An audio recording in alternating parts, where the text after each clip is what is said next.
Good morning, students. Welcome to the lecture of Real Analysis 1. We will have a look to the concepts we have studied in the last lecture. In the last lecture, we have seen an important result which says that a function can have finite directional derivatives for every u. That is, in every direction the derivative exists, but still it failed to be continuous at the given point. In order to justify this, we have given one example that here for first we have checked out whether the directional derivative exists in every direction, and here as the limit of this f dash of 0 comma u as it exists, we can say that directional derivative exists for the given function at the point 0 0 in every direction.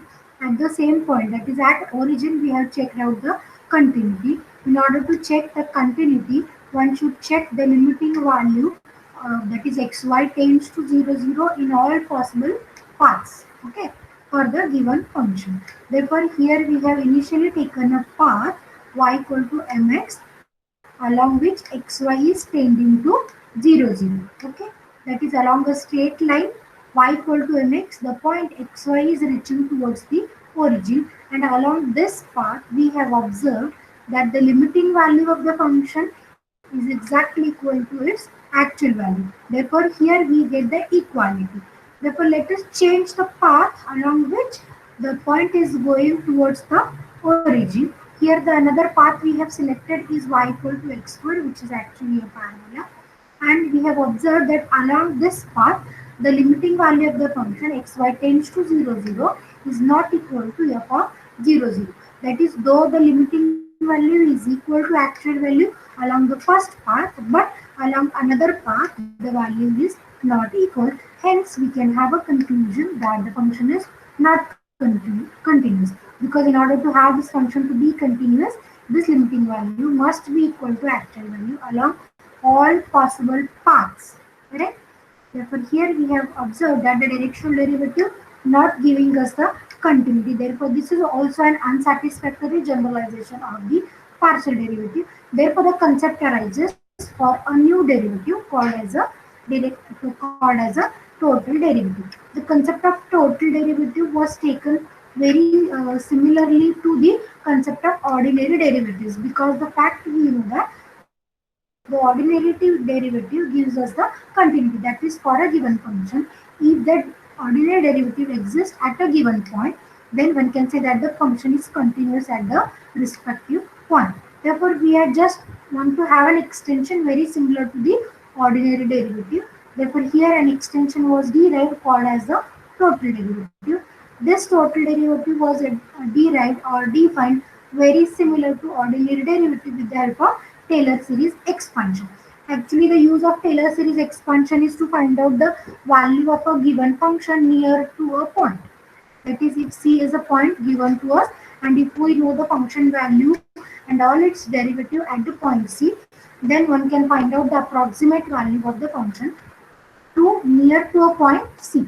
This is an approximation. Therefore, here f of c plus h is defined to be or is given with a Taylor series expansion as f of c, h f dash of c, and so on. Okay.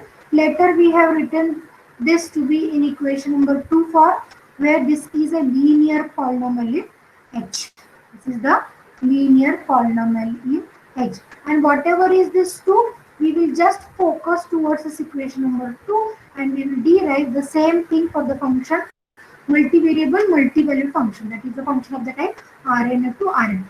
This statement is true for the functions of the type R to R, one variable real valued function. Now we will give a same generalization for the functions of Rn to Rm type, looking at this statement number 2. This statement number 2 is called as actually a Taylor's formula for approximating f of c plus h minus f of c by f dash of c into h with an error term of h into ec of h. Okay, and this Taylor's formula carried out two properties. First property is f dash c dot h, which is actually the total derivative, is a linear function. Okay, we have observed how it is a linear function. Second property possessed by the same is h into ech, that is error term is of smaller order than h, that is error term tends to 0 as h tends to 0. Therefore, just continuing or generalizing the Taylor's formula for the functions of Rn to Rm type. Here we have selected one C to be an interior point. Then a vector V in Rn space is selected with a distance norm V less than R. The reason behind taking norm V less than R is if we join C, if we just draw a line segment passing through C in the direction V, then we will get a line segment joining two points C and C plus V. Okay, and the distance between the 2 points is actually with the norm formula. One can give the distance to be C plus V minus C, which is norm V, and norm V we have already selected to be less than R. Therefore, this C plus V will be a point lying inside this ball. Ball is lying inside this set. Yes, therefore one can be assuredly said that C and C plus V, both the points lies in the domain. Yes, if both the points lies in the domain S, this is the Taylor's formula for the functions of one variable real valued function. Same is being generalized for the functions of Rn to Rm type, right? For the function, the formula we have written is f of c plus v. Instead of h, now we are writing v. F of c plus h f dash of c. We have written a total derivative tc of v. H ec of h is a numerical value. Here the numerical value of the vector we will write as its norm value, that is the length of the vector from the origin, norm v into ec of v, and this is nothing but the total derivative. The total derivative of the function is defined to be a function tc from Rn to Rm, defined with f of c plus v is equal to f of c tc of v norm v into ec of v, where this error term tends to 0 and v tends to 0, and this is called first order Taylor's formula, where tc is the total derivative and is no doubt a linear function. Now in today's lecture we are going to understand how to find out the total derivative of given function and what is its relation with the partial derivative. The first theorem we are going to see today is total derivative is nothing but the directional derivative, and we will see how this is going to have a differentiation in their geometrical aspect. Let me write the statement of the theorem. Let f be differentiable. Let f be differentiable at C. Now, f be differentiable at C, what is the meaning here? It is having its total derivative. Okay, let me write with total derivative. What is notation we were using for the total derivative?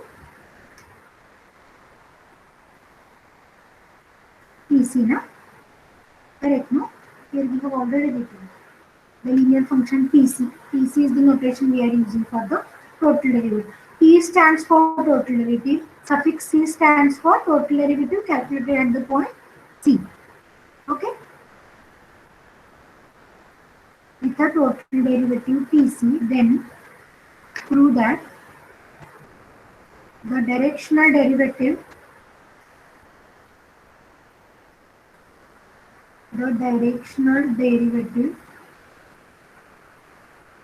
f dash of c comma u exists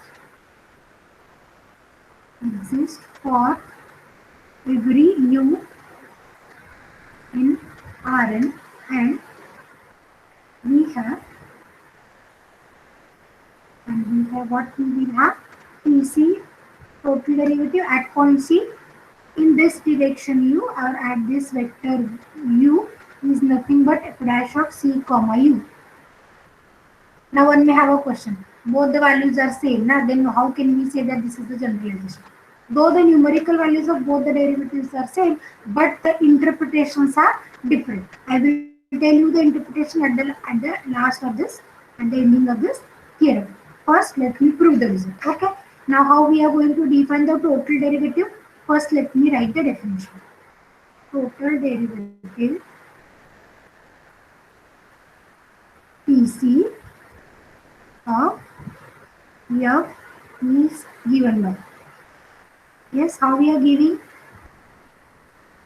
definition. F of t plus v is equal to f of c plus tcv plus nor v into error term which at the point c which depends on the vector v. Which depends on the vector v. Let me call this as statement number 1.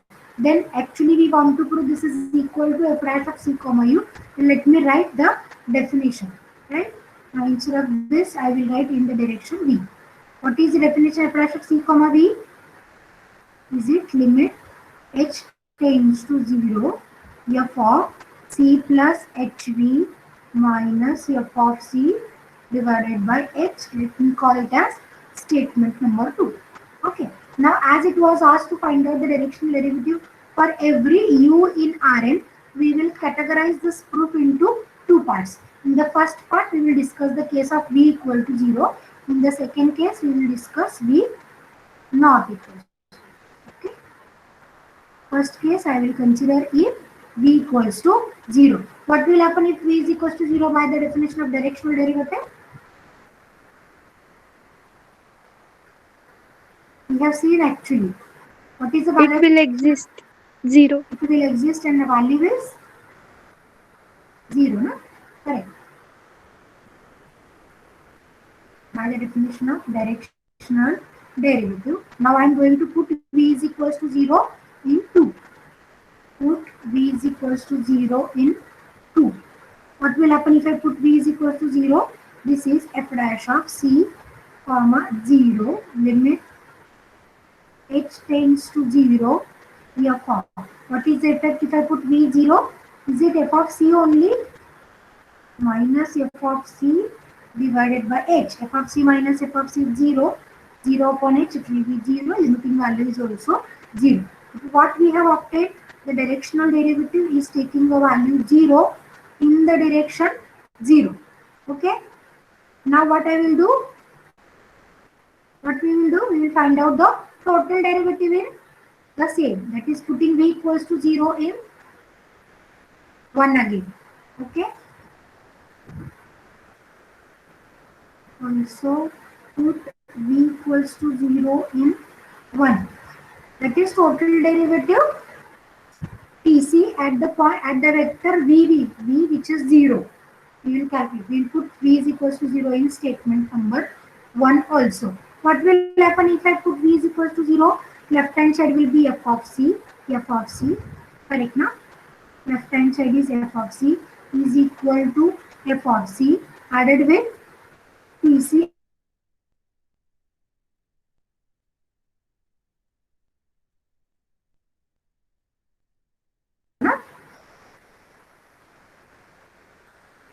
correct now? Normal value of a vector is 0. Therefore, if we look at this statement, norm 0 into anything will be 0. Norm 0 is 0. Norm 0 means what actually? This is the distance of origin vector from the origin, and we know the distance of c will get cancelled. What is the value we will get then for tc of 0? Is it 0?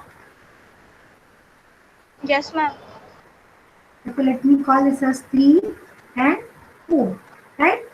So from 3 and 4, whether we got the same value for directional derivative and total derivative. Tc of 0 is equal to f dash of c comma 0. F dash of c comma 0. Therefore, the theorem holds true for u equals to 0. That is for a 0 vector. Now we will try to prove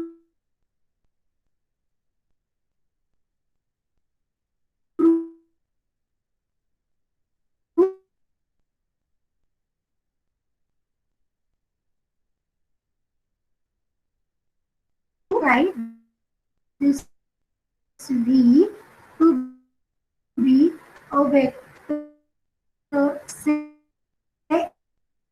hu.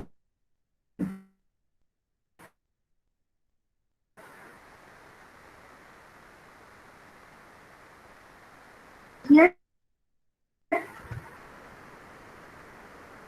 take v is equals to hu in first order Taylor's formula. first order Taylor's formula. Okay, with h is non-zero, this v again becomes 0. What we will get if I put v is equals to hu in first order Taylor's formula? Can I write the formula first? F of c plus v is equal to f of c plus Tc of v plus norm v into errors at the point c depends on the vector v. And let me put v is equal to hu. So this is f of c plus hu is equal to f of c plus Tc of hu plus norm of hu into Tc of hu into Tc of hu. Is that okay? Now anyhow we want to convert or we want to prove that this Tc is the directional derivative. Therefore look at the formula for the directional derivative. What is the formula for the directional derivative is of this type. Means we have to find out limiting value of this increment ratio f of c plus v minus c plus hv minus f of c upon. So we'll try to adjust the same thing. What I will do? I will shift f of c on the left. Therefore, it gives me f of c plus hu minus f of c is equal to Tc is a linear function. Therefore, can I write Tc of hu as h into Tc of u? Yes, ma'am. Okay, na? Which is a linear function.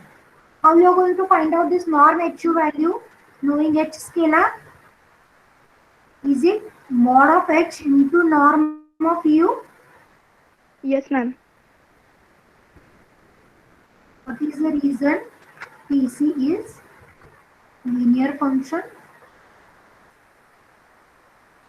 Therefore, Tc of hu I am writing h into Tc of u, and what is norm of alpha x we are writing. I think you are familiar with the norm function. What is the fourth property of this norm function? Norm alpha x is mod alpha into norm of x. Have you studied this norm function or not? Yes, ma'am. Yes, In ma'am. your graduation level? Do you know the geometrical interpretation of norm? Because already we have a metric with us in order to find out the distance between the 2 points. Then why it is being generalized to norm function? There 4 conditions are defined in the norm function. Do you know the geometric aspect of every condition?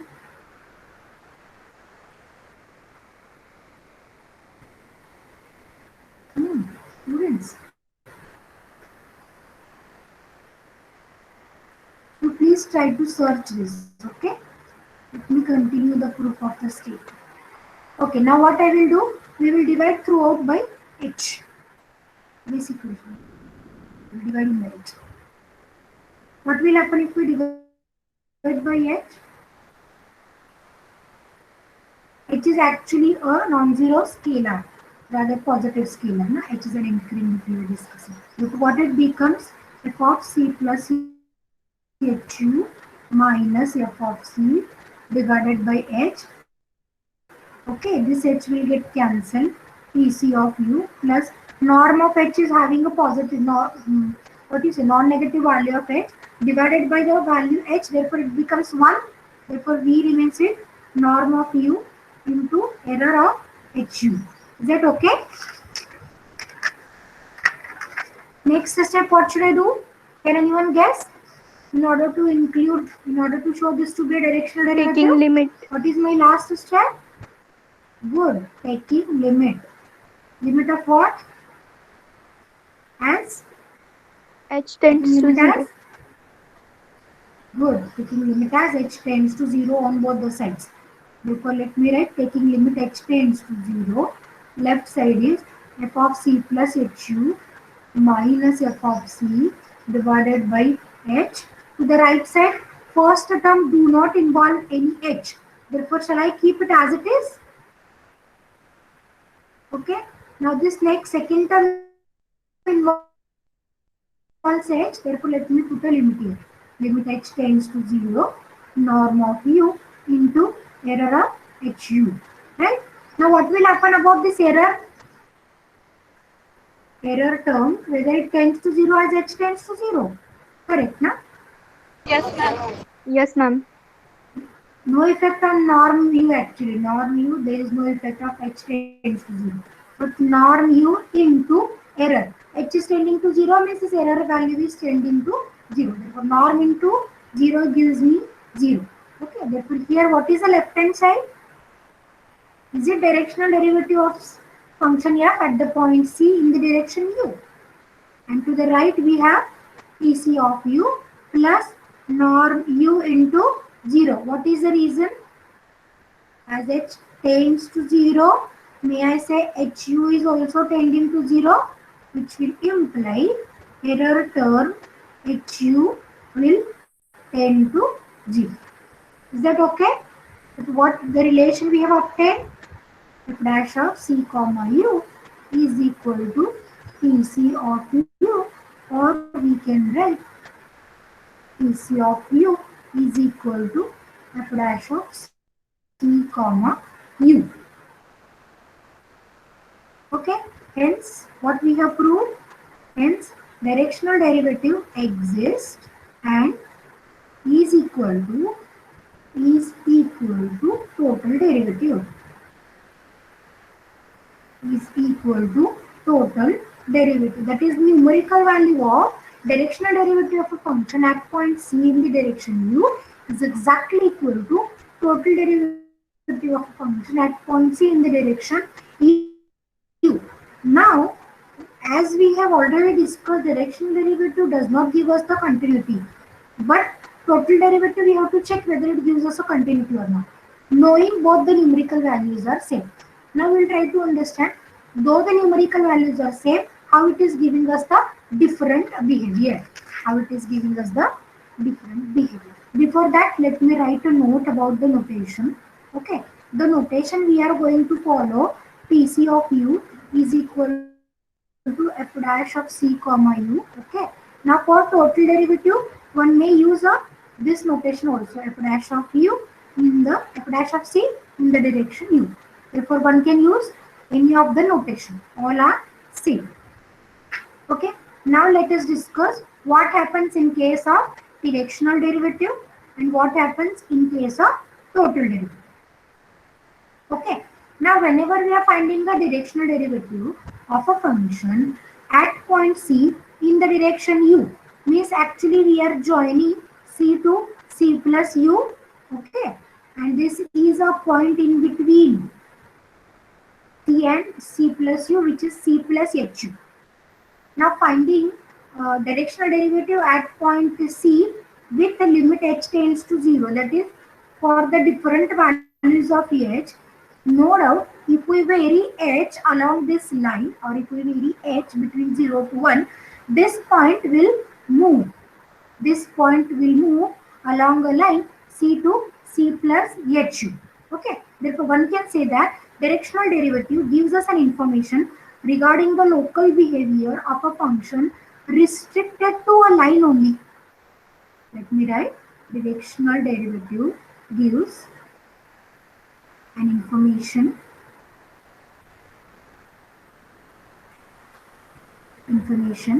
regarding local behavior regarding local behavior of a function restricted to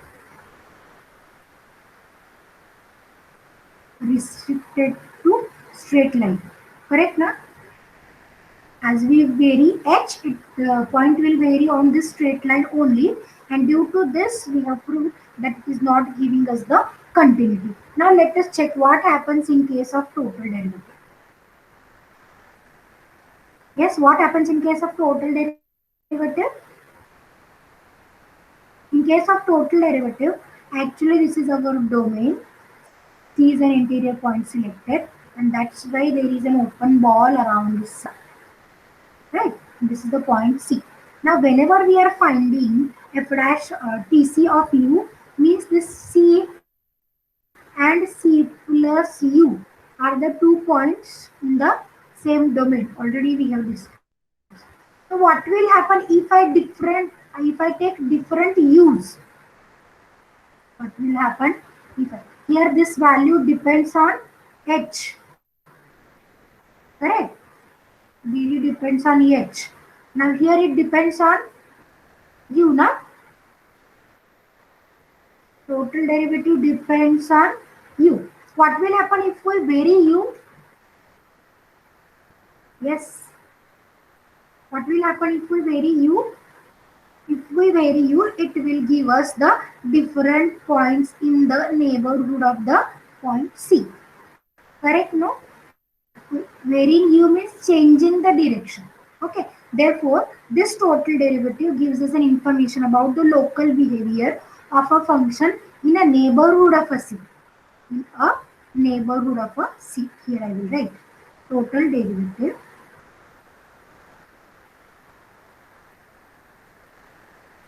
gives information about the local behavior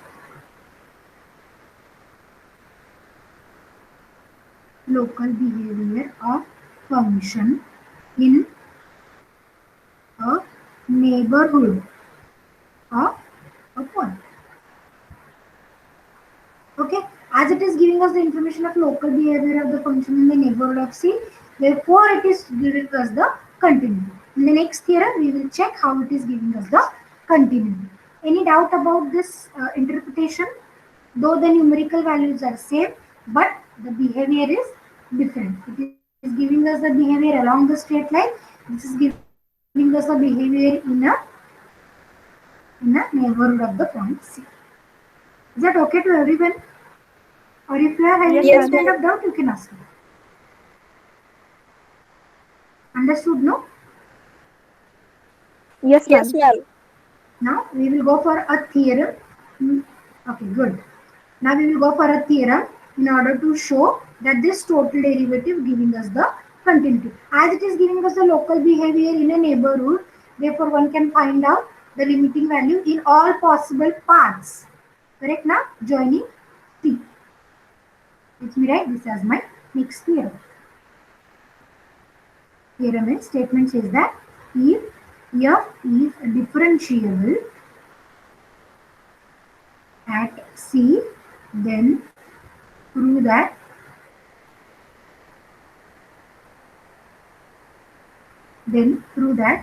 f is continuous at C. How to check continuity at the point C?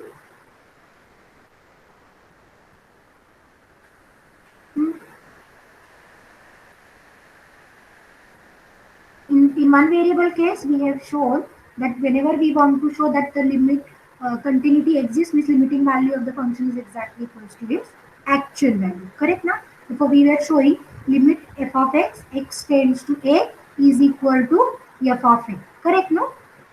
Which actually means, or one can prove this as limit x tends to a f of x minus f of a is equal to 0.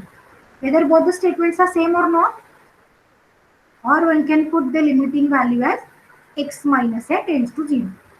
Is the point clear to everyone? Yes, Yes, ma'am. ma'am. I hope I'm clearly audible. Yes.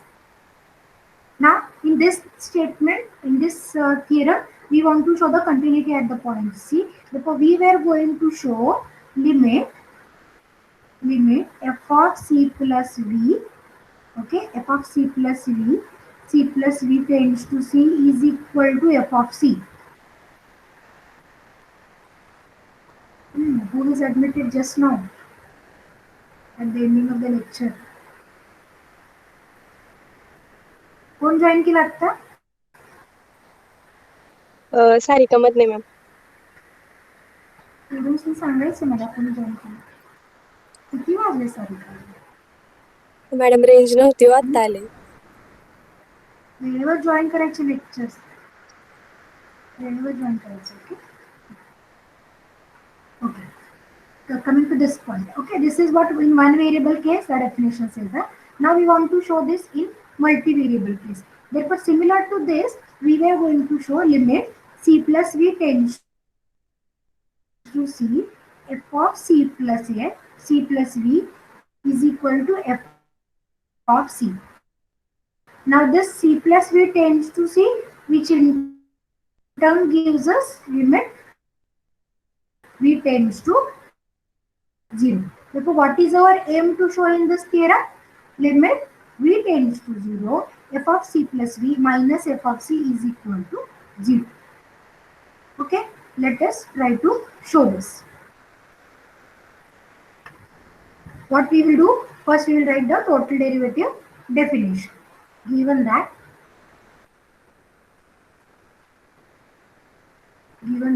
f is differentiable at Taylor's formula. What is the definition? Therefore, by first order Taylor's formula. What the definition says? This is f of C plus V is equal to f of C plus total derivative Tc at the vector V plus norm of V into error of V, okay, which satisfies. What are the two restrictions or properties it satisfies? Property number 1, Tc of V is linear function. And what is the second property? Error term tends to 0 as V tends to 0. Error term tends to 0 as V tends to 0. Our aim is to show f of C plus V minus C, f of C applying limit V tends to 0 gives us 0. Therefore, from this statement, say I'll call it as y1. First we will find out the value of f of C plus V minus f of C, and then on the right side we will apply V tends to 0 and we will see what is the effect. Okay, from 1 we have, what we have from 1? F of C plus V minus f of C is equal to total derivative at the point C in V direction plus norm V into error of V. Norm V into error of V. Now we have to take limit V tends to 0 on both the sides. Before taking the limit, we will try to think of what will be the effect on this Tc of V. We know very well that this Tc of V is a function, V is an element in an Rn space. Correct now? F is actually defined from Rn to Rm. Therefore, V must belongs to an n-dimensional space. Therefore, how one can write a vector V in terms of the standard basis?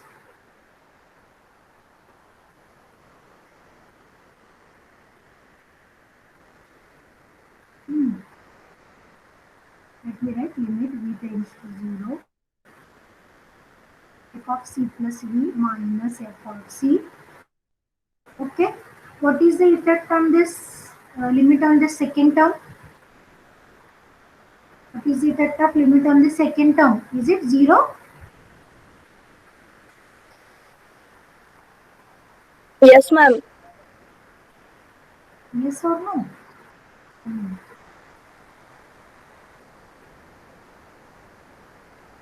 You should reply me.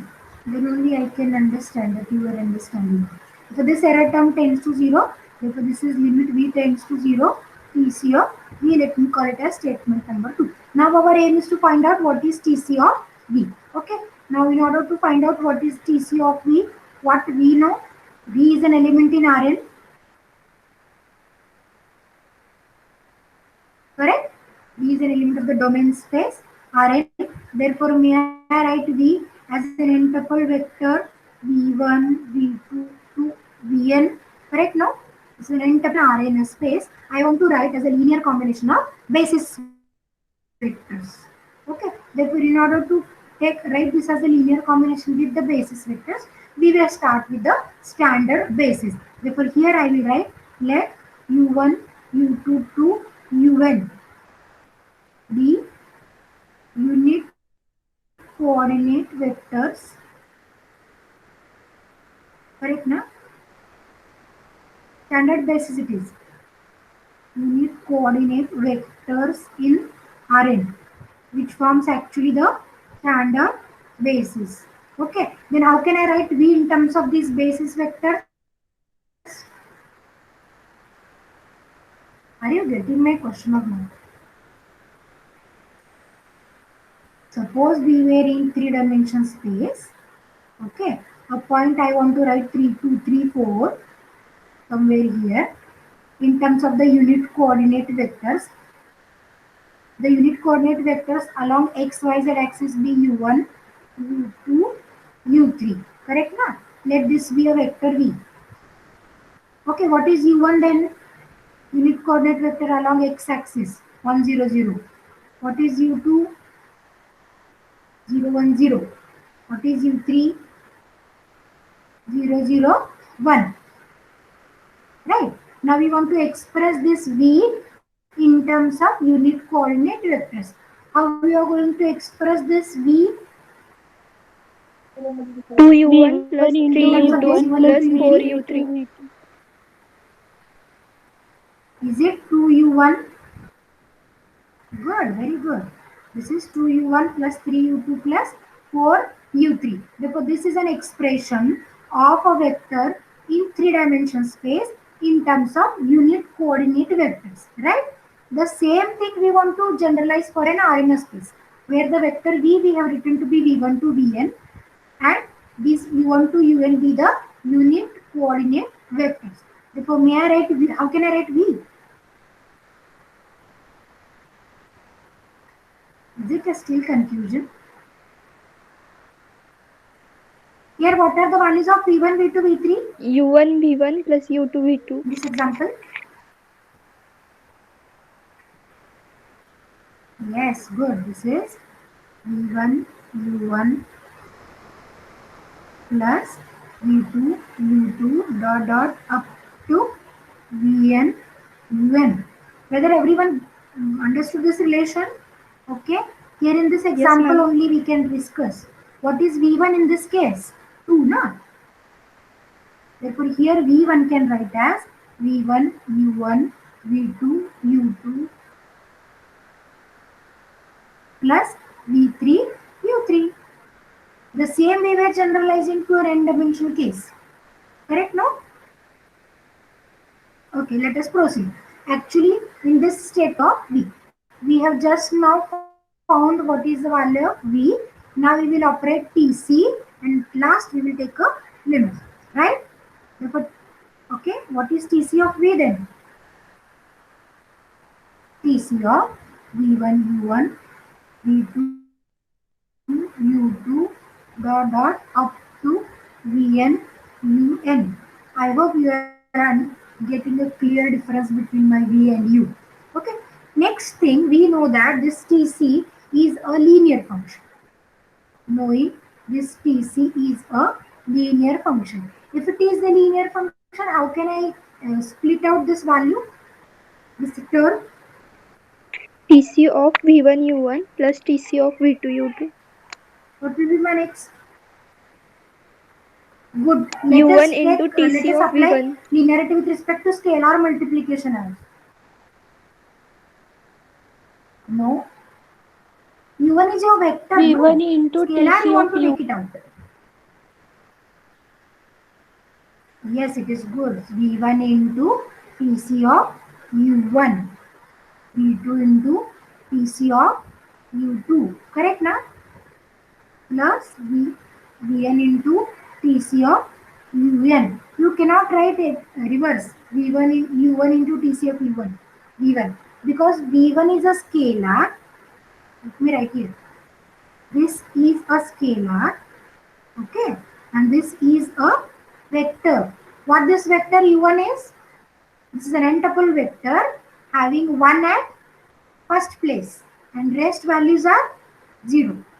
Correct na? Yes, ma'am. Okay. This is the, now which property we have used here?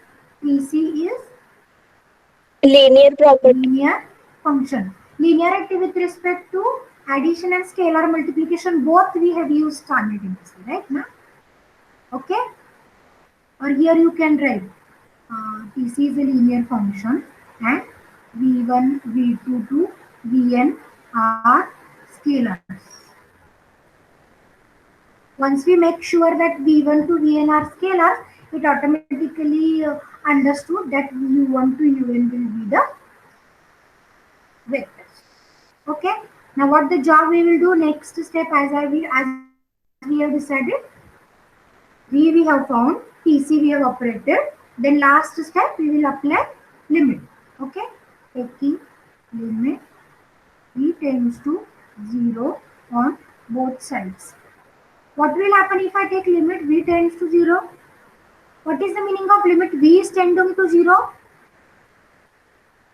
V is a vector with coordinates v1 to vn. This is tending to 0. What it is going to imply us?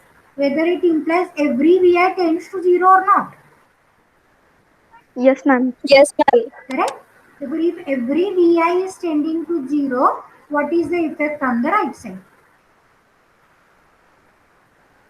It will be 0. Yes, it will be 0. Okay? Therefore, may I write limit v tends to 0, tc of v is equal to 0. Okay, or for the sake of your convenience, you can write 0 tc of u1, 0 tc of u2 plus plus 0 tc of un. And the next step we will write is limit v tends to 0, tc of v is equal to 0. Now what we will do? We will put up this value in statement number 2. Therefore, this left hand side will be 0. Put this value into. What is the left hand side of 2? Limit v tends to 0 f of c plus v minus f of c is the left hand side. Right hand side we have already found this to be 0.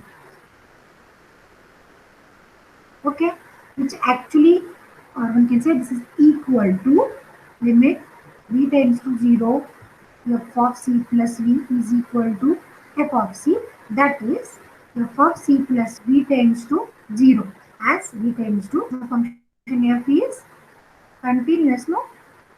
Continuous at the point c. Thus what we have proved, that the total exists is the continuity at the same point. Any difficulty with the theorem? Let me just recall this proof.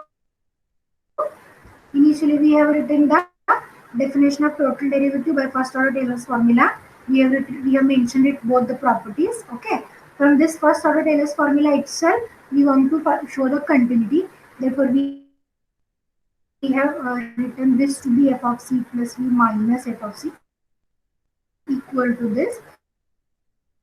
Later, we have taken limit on both the sides. Therefore, this limiting value depends upon limit tc of v. For this purpose, we have written what is v. V is the n-tuple vector in Rn. Then we have written it in terms of the sides. Knowing tc is a linear function, this is the coordinate of this vector v tends to 0 will give us limit v tends to 0, tc of v is 0.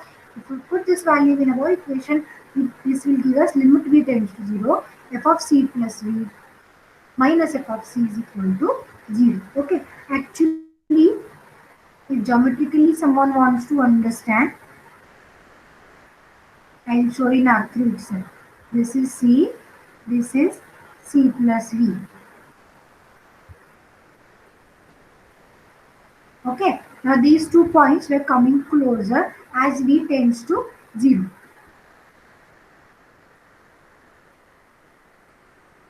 As V tends to 0. And that's why it is giving us the continuity.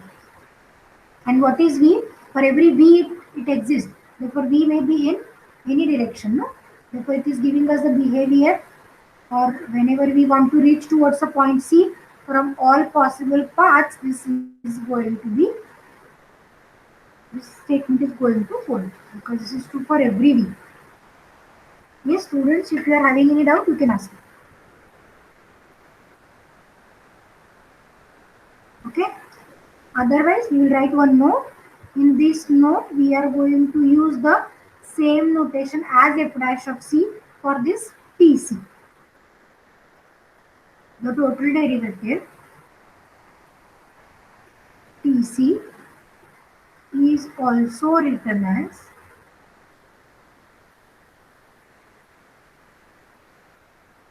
f dash of C because this is a standard symbol we have used in ordinary derivative. And now we have used, here it is TC. Let us replace it with f dash of C. Okay. Why we are doing this? To resemble the notation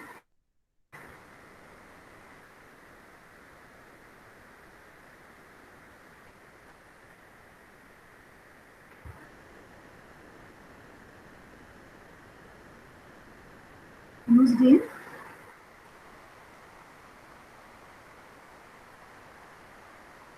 one-dimensional theory or one-dimensional case.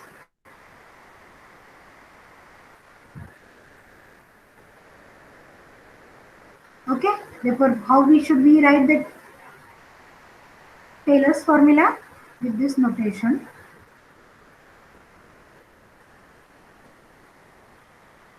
Taylor's formula becomes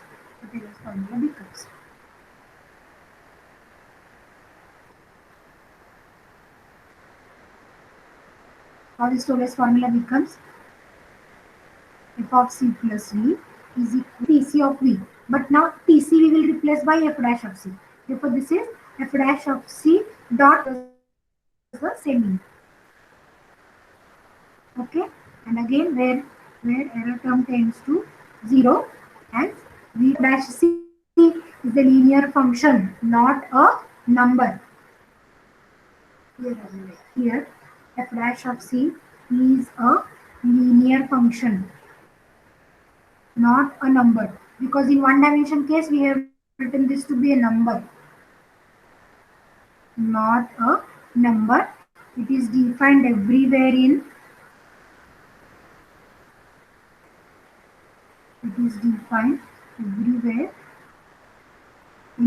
Rn. Okay. So I write the vector f dash of C operated on V is operated on V or dot V is the value of f dash of C at V. Whatever is this notation we have used, this is value of f dash of C at V. Correct? In some books it was used like this also. F dash of C operated on V, f dash of C dot.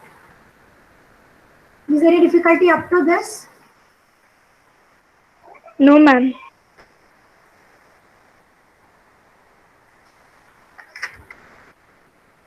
Okay. If you give me a 10 minutes time, I will just complete one more theorem where in this theorem we were going to prove that the total derivative is expressed in terms of partial derivatives. The total derivative. In case of functions of two variable in partial derivative theory, we have written total derivative in terms of partial derivatives, no? How we have written?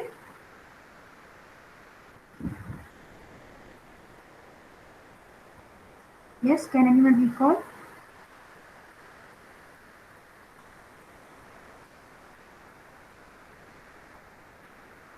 I think in last lecture itself I have written this. Dou u by dou x into Df dx plus function dou u by dou y into dy. Okay, good. This is dou f by dou x into dx. Dou f by dou y into dx. This is no same. Now here also this total derivative of a function we have expressed in terms of partial derivative. The same concept was being generalized in case of total derivative, where again we are going to express this in terms of their partial derivatives. Okay, let me write this as the here. Let f be a function defined from S to Rn, where S is a subset of Rn. Means the function is defined on Rn space whose values are in Rm space. Therefore, this is multivariable, multi-valued function.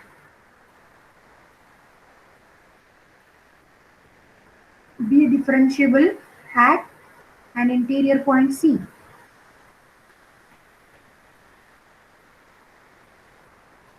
At an interior point C of S.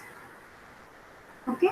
Next, if we were writing as V1 U1 to Vn Un, where U1 U2 to Un are unit coordinate vectors.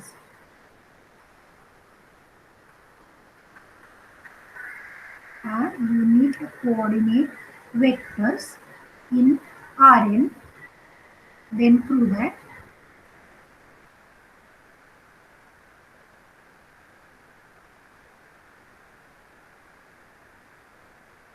what it is asked to prove f at the point C. What is this dk? What is the symbol dk stands for?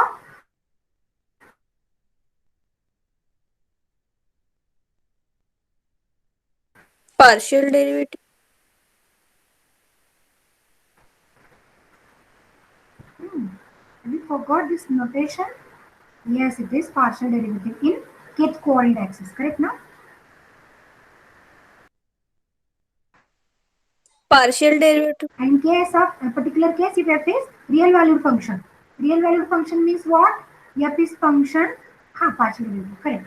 Now we were writing in particular if f is a real valued function, that is f is defined from S to R only. That is m is equal to 1. Okay. Then prove that if m is equal to 1, then it is asked us to prove that f dash of c operated on V is equal to del fc dot V. Del fc dot V. What is this? This is a dot product of a vector with its gradient. Correct, no? Let us try to prove. Proof is very easy. Again here it was asked us to prove that this total derivative is given with this with these partial derivatives. So if I just run up the sum over k, this is v1 d1f at the point C added with v2 d2f at the point C, where this d1 d2 dot dot up to dn are nothing but the partial derivatives of the given function along the respective coordinate axis. Right? In this way, one can find out the total derivative. Okay, let us try to prove this result.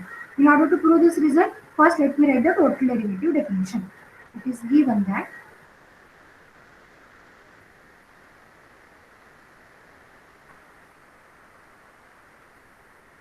f is differentiable at c. Correct, no? That is total derivative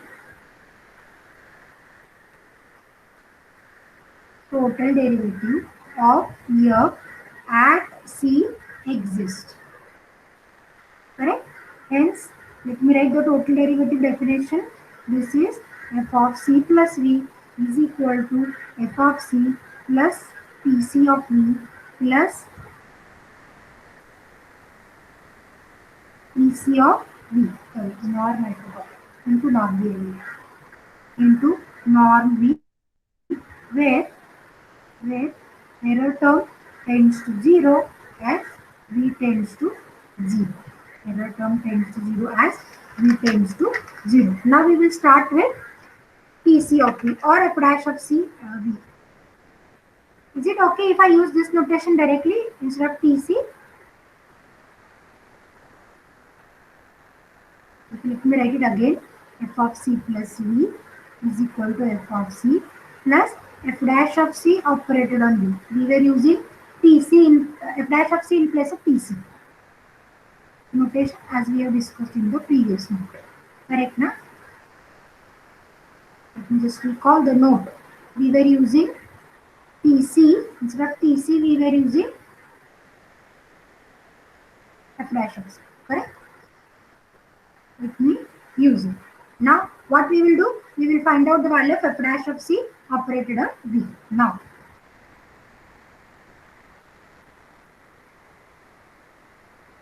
F dash of C operated on V.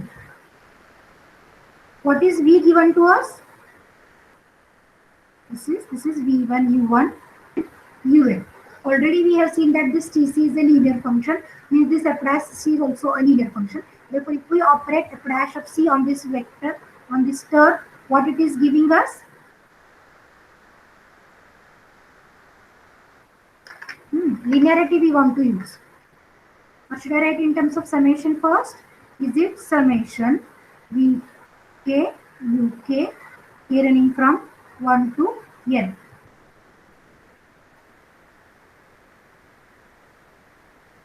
How can I operate a linear function?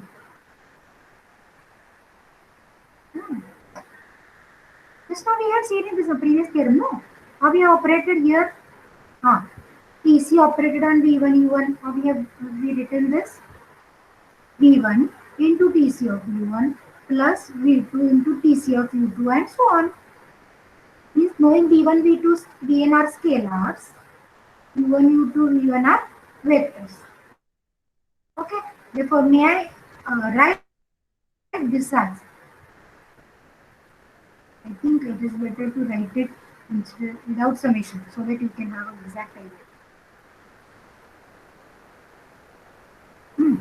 Is it V1 into F dash of C operated on U1 plus V2 F dash of C operated on U2, so on Vn F dash of C operated on Un? Is it okay? Yes, ma'am. If you are getting confused with F dash of C notation, you can start with TC of V. Okay. Therefore, may I write it in a summation form as summation k equals to 1 to n Vk F dash of C operated on, what should I write here? UK. V1 F dash of C. Yes, it is Vk. Okay. But this is a total derivative in the direction UK, no? Let me write it. This is Vk. This is TC of UK. But the theorem what we have seen in first theorem of today's lecture, this is F dash of C comma UK. Correct, no? TC of U we have proved equal to F dash of C comma U. Therefore, this is directional derivative. But directional derivative taken along kth coordinate axis, what it becomes? Partial derivative. Directional derivative taken along kth coordinate axis, it becomes partial derivative. Therefore, may I write directly this is dkf at the point C? Directional derivative taken along kth coordinate axis. Kth coordinate axis is partial derivative. Correct, na? Partial derivative with respect to kth variable. What we have proved? F dash of C operated on V is Vk dk cross. This is what kf at the point C. That is total derivative. Okay, here I can write this. Total derivative is expressed in terms of partial derivative.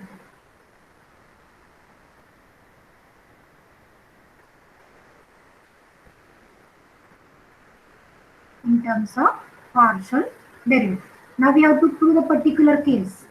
What is a particular case? This is for real valued function.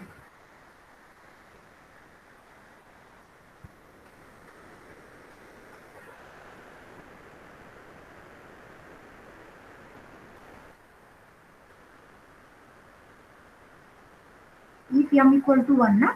What will happen if m is equal to 1? That is f of c.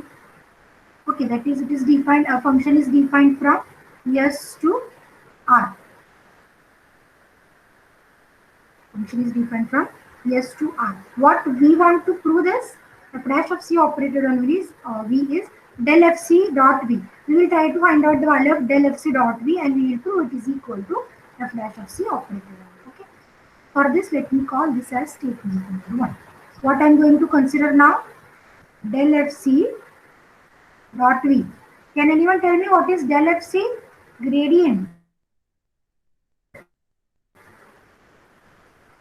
In case of functions of two variable, how we are writing del f?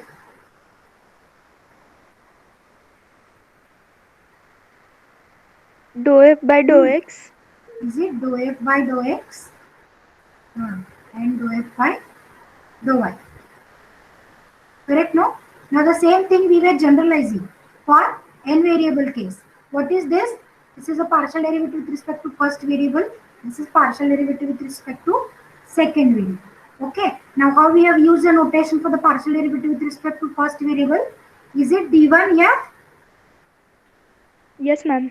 Yes, And at which point we were evaluating? At point C we were evaluating. Good. d1f at the point C. This is a d2f at the point C. And so on, as it is an n-tuple variable. This is dnf at the point C. Is that clear? What is this vector v?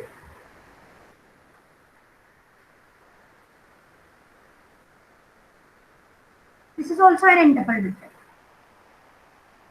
What is the dot product of both of them?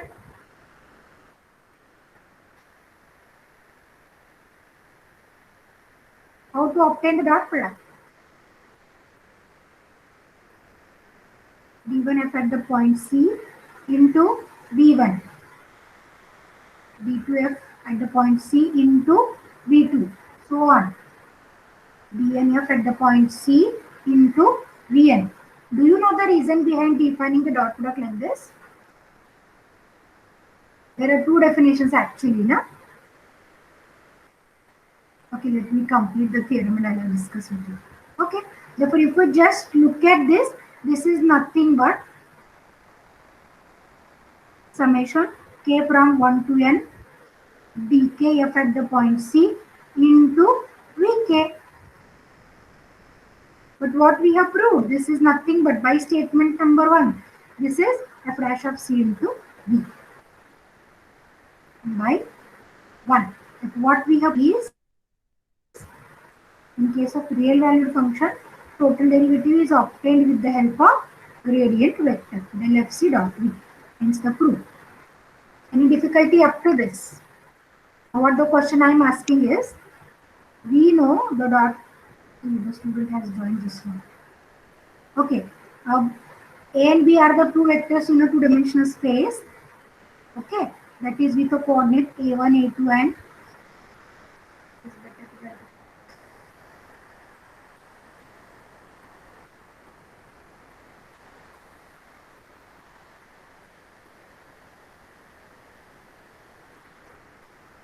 suppose A is a vector in two-dimensional spaces, say A1, A2.